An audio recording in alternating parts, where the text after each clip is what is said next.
tayo sa Silo, Zamboanga, Sibugay. So, dinalo po natin na isa sa ating demo farm ng rice na pag-aari ni Sir Duco. Sir, pila na nga ni siya ka bulan? Pila na siya ka bulan after transplanting? O wala pa ka bulan? Sa isang buwan na. Ha? Kape na isa ka bulan. Kailan nyo po ito tinanim? Ano ba yun? 26 sa... 26 ng December. Oo, December. Okay, Oo. 26 of December. So ano po ang na-notice nyo po dito ngayon? Unsa na atong Abnormal. status ng atuang Parang palay. abnormal ang kanya, turok niya. abnormal ang turok? Eh, bata pa, tagas naman kayo. Tag-as na kayo, no? Mm. Isang turok o duwa ni katurok? Isa lang. Isa lang ni, no? Mm. Okay. Tapos ilang ano na tayo? Mayroon ng 45. Isa, dua, tulo, empat, lima, enam, pito, walo, siyam, pulo, 11, 12, 13, 14, 15, 16, 17, 18, 19, 20, 21,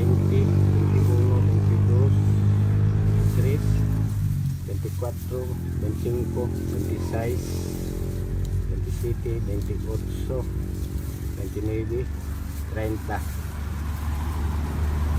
31, 32, 33, 34, 35, 36, 37, 38, 39, 40.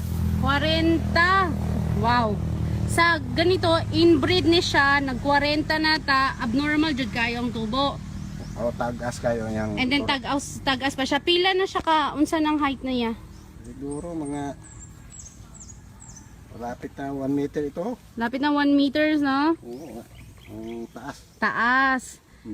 So, kailan kaya to mag ano, buros na ba siya? Buros na.